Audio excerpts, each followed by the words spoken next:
Olá! Nesse vídeo a gente vai retomar o cálculo do trabalho de uma força constante ao longo de uma trajetória retilínea, o que é um caso bem particular para o cálculo do trabalho.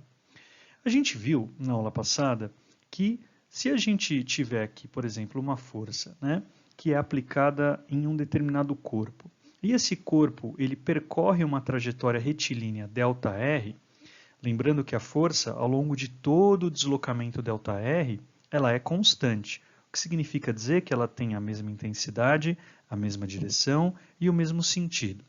Bom, em aula, a gente deduziu para você, né, que esse trabalho ele pode ser calculado como o produto escalar entre os dois vetores f e ΔR. A gente mostrou para você que, pela definição, o produto escalar ele é igual ao módulo do primeiro vetor vezes o módulo do segundo vetor, vezes o cosseno do ângulo entre a força e o deslocamento. Perceba que esse é um cálculo que ainda, na verdade, não pode ser usado se a força variar ou se a trajetória não for retilínea. A gente demonstrou que esse cálculo do produto escalar ele pode ser feito também através da soma do produto das coordenadas. Quem são as coordenadas? Ora, são as coordenadas da força e do deslocamento. Aqui a gente está usando apenas duas dimensões I e J, mas a gente sabe que em três dimensões, por exemplo, o trabalho da força pode ser calculado como o produto escalar da força com três coordenadas e pelo deslocamento com três coordenadas. Então, resultando aqui em Fx delta Rx mais Fy delta Ry mais Fz delta Rz. Vamos calcular o trabalho da força-peso, que é constante e está na direção z, ao longo de uma trajetória retilínea que sai do ponto A e vai até o ponto B. Perceba que eu representei essa trajetória retilínea por um vetor de deslocamento no espaço. E é no espaço tridimensional, né? E eu chamo esse deslocamento de ΔR. Pela definição que a gente apresentou, que é limitada, mas pode ser usada nesse caso, a gente calcularia o trabalho da força-peso como produto escalar entre o vetor P e o vetor ΔR. Perceba que o vetor P ele pode ser escrito como menos mg na direção K, né? Intensidade é mg, menos porque ele está no sentido oposto ao sentido de K, produto escalar com ΔR. Quem seria ΔR? Um deslocamento no espaço tridimensional. Esse deslocamento no espaço tridimensional, ele sempre pode ser representado por um ΔX na direção I, mais um ΔY na direção J, mais um ΔZ na direção K. Perceba que, aplicando a propriedade, né, do produto escalar, que é, na verdade, como resultado, ele vai ser a soma do produto das coordenadas, perceba que a força-peso não tem componentes na direção I e não tem componente na direção J. Então, significa que esse produto vetorial ele vai resultar em menos mg vezes ΔZ. ΔZ seria, né, o Z de B menos o Z de A, que é, na verdade, o Z final menos o Z inicial. Perceba que substituindo ΔZ na nossa equação, a gente chega então que o trabalho do peso seria mgZA menos mgZB. Perceba que o trabalho do peso não dependeu da trajetória, ou seja, ele simplesmente depende do ponto ZA e do ponto ZB. Será que isso se mantém se a trajetória não for retilínea? Se eu quiser, então, agora, calcular o trabalho da força-peso ao longo de uma trajetória curva, eu não posso mais utilizar aquela expressão que a gente acabou de deduzir, porque eu não tenho mais uma trajetória retilínea. O que eu faço agora? Bom, eu posso pensar em dividir essa trajetória gama em vários pedacinhos retilíneos e aplicar aquela equação, né, para esses pedacinhos ΔR1, ΔR2, ΔR3 até o ΔRN. Se eu conseguir subdividir essa trajetória em pequenos pedacinhos, minúsculos mesmo, que são retilíneos, a gente pode escrever que o trabalho do peso simplesmente seria o produto escalar de P com ΔR1 mais o produto escalar de P com ΔR2 e assim por diante até a gente chegar no último pedacinho retilíneo da trajetória. Uma coisa importante é que o produto escalar ele admite a propriedade distributiva. Ou seja, eu posso colocar o peso em evidência e escrever aqui os ΔRs. Lembra que ΔR1 é um deslocamento que sai do ponto A e vai até o ponto 1. Então, eu posso escrever aqui que ele seria um ΔXi mais um ΔYJ mais um ΔZK. Perceba que o ΔX, nesse caso, seria o ponto final, que é o x1, menos o ponto inicial, que seria o A. Da mesma forma para o y, da mesma forma para o z. Perceba que em azul, o ΔR2, ele pode ser escrito como um ΔX em I, mais um ΔY em J, mais um ΔZ em K. E quem seria o ΔX, se não o x final, que seria x2, menos o x inicial, x1. E assim por diante. Quando a gente escreve, então, né, todos esses deslocamentos dessa forma, a gente começa a perceber que x1 cancela com x1, y1 cancela com y1, depois z1 com z1, depois x2 com x2, y2 com y2 e por aí vai. Então, o que vai acontecer? Se você fizer esse cálculo, né, se você abrir essa expressão aí no papel, você vai perceber que dentro dessa chave aqui, o que a gente vai ter? A gente vai ter aqui, né, simplesmente vai sobrar menos xa mais xb na direção I, menos YA mais YB na direção J e menos EA mais EB na direção K. Perceba que agora a gente está pronto para fazer o produto escalar entre P e esse vetor aí que está dentro das chaves. Resolvendo então esse produto escalar, a gente pode lembrar que o peso, novamente, é menos mg na direção K e a gente vai calcular esse produto escalar como a soma do produto das coordenadas. O peso não tem nenhuma coordenada em I, nem em J, o que resulta em menos mg vezes menos EA mais EB. Perceba que, novamente, a gente chega aqui numa diferença entre dois valores, ou seja, o trabalho do peso foi igual a mgza menos mgzb. Se você se lembrar do ensino médio, a gente sabia que se você não utilizar, por exemplo, a coordenada z como a cota de altura em que esse corpo está, e sim chamá-la de h, você vai se lembrar que a energia potencial ela era definida como sendo mgh. Aqui a gente está usando z como a coordenada vertical para esse problema. Então a gente pode reescrever esse trabalho do peso como sendo a energia potencial no ponto A menos a energia potencial no ponto B. Perceba que delta em física é sempre final menos inicial. Então o delta de energia potencial seria EPB menos EPA.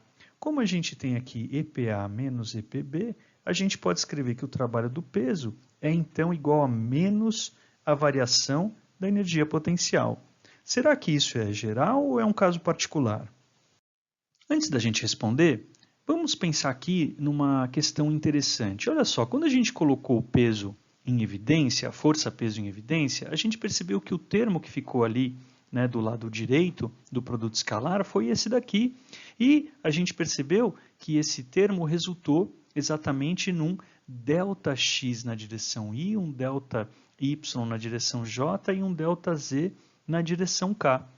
Perceba que eu tenho aqui os deltas, se eu pensar aqui que o XB é a posição B final e o XA é inicial, todos esses termos aqui vão ser exatamente ΔX de A para B, ΔY de A para B e ΔZ de A para B. Perceba que esse vetor ele pode ser representado como um ΔR de A para B, retilíneo. Então perceba que quando eu fiz a somatória de todos esses ΔRs de 1 até N, o que eu obtive foi uma trajetória retilínea ΔR. Então perceba que, independente dessa trajetória ser curva ou não, o fato de colocar a força-peso em evidência para fazer o produto escalar faz com que seja indiferente a trajetória de A para B. Então a gente começa a perceber que o cálculo do trabalho da força-peso independe realmente da trajetória, por essa característica né, algébrica do cálculo que a gente está fazendo. Uma outra consideração interessante quando a gente olha para o cálculo do trabalho do peso, quando a gente subdividiu a trajetória em vários trechinhos retilíneos, ΔR, é que esse trabalho, como ele é uma somatória, ele pode ser escrito assim, somatória de I igual a N, isso é um símbolo de soma, né, do produto escalar P por ΔRI. Perceba que, né, esse termo ele é uma forma compacta de escrever o que a gente escreveu aí em cima, né? P ΔR1 mais P ΔR2, eu posso escrever dessa forma compacta. Perceba que, né, se eu fizer, na verdade, esse limite, ou seja, se eu fizer o limite para o ΔRI tendendo a zero, ou seja, eu vou subdividir o trecho que liga A e B, que é um trecho curvo, em infinitos pedaços, cada pedacinho vai ter que ter, né, um tamanho ali muito próximo de zero. E aí o que vai acontecer? Isso vai virar, né, uma integral, ou seja, a definição de integral é exatamente uma soma de pequenos pedaços, de infinitos pequenos pedaços que tendem a tamanho igual a zero.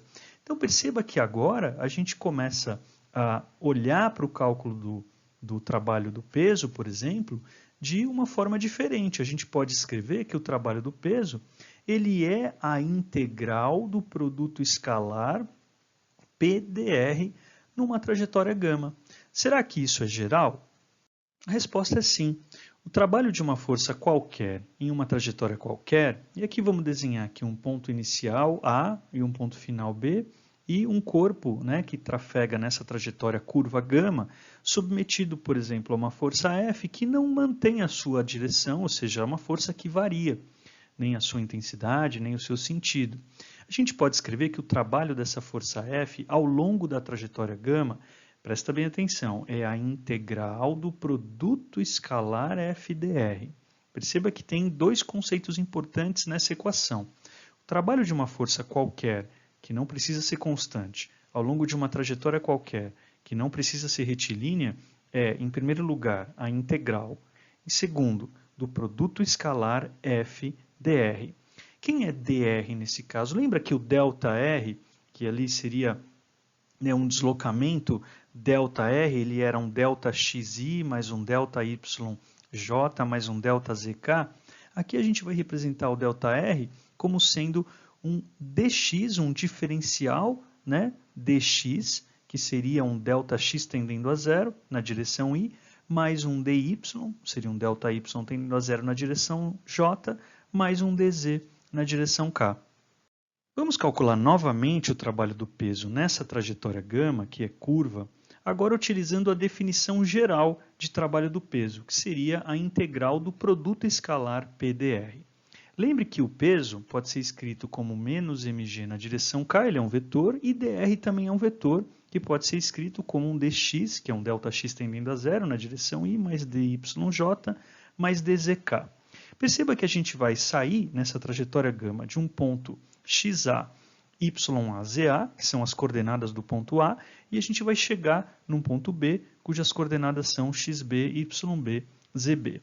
Perceba que quando a gente vai calcular o trabalho pela expressão geral, a gente tem que lembrar que primeiro a gente precisa fazer um produto escalar e depois a gente precisa resolver uma integral.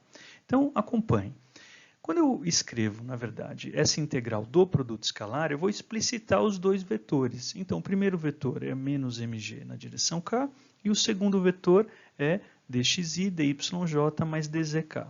Então, eu queria que você desse um pause nesse vídeo e tentasse resolver primeiro esse produto escalar. Como é que se faz o produto escalar entre esses dois vetores? Ora, o produto escalar, lembrando que o peso não tem nenhuma coordenada em x e nenhuma coordenada em y, vai ser simplesmente menos mg dz. Então, o que a gente pode perceber agora? Que a gente tinha uma integral de um produto escalar e agora a gente já resolveu o produto escalar e tem simplesmente uma integral. Ou seja, essa integral não é nada diferente daquela integral que você está acostumado ou acostumada, que seria a integral, por exemplo, de f de x dx. Só que aqui, na verdade, a gente está fazendo, né, um f de z dz. Perceba que o f de z, nesse caso, é menos mg, né, que é uma constante. Quando a gente fez, na verdade, esse cálculo do produto escalar, a gente transformou a integral daquele produto escalar numa integral algébrica, numa integral normal. E essa integral, como ela é feita simplesmente na variável z, a gente tem aqui um limite de integração. Ela tem que partir do ponto A, né, e só interessa ZA e chegar em ZB. Perceba que quando a gente faz essa integral, a gente pode, inclusive, colocar o menos mg ali, que é uma constante, para fora da integral e pensar na integral de ZA até ZB de 1 dz. Resolvendo, então, essa integral, a gente está, na verdade, resolvendo essa integral. Então, perceba que a primitiva de 1 é z. E quando a gente fizer essa integral, a gente vai chegar em menos mgzb menos mgza, o que dá aqui mgza menos mgzb. Lembra que energia potencial é mgz, e a gente pode novamente escrever que o trabalho do peso é igual a menos a variação da energia potencial. Perceba que a gente obteve isso 3 vezes que a gente calculou. Então, o que a gente está concluindo aqui? Né? Que o trabalho da força-peso ele não depende da trajetória e ele é igual a menos a variação da energia potencial. Pessoal, isso é o que a gente chama de teorema da energia potencial. E isso vai valer para todas as forças conservativas. Na natureza, a gente tem 3 forças conservativas: força-peso, força elástica e força elétrica. Tá bom, pessoal? Até a próxima.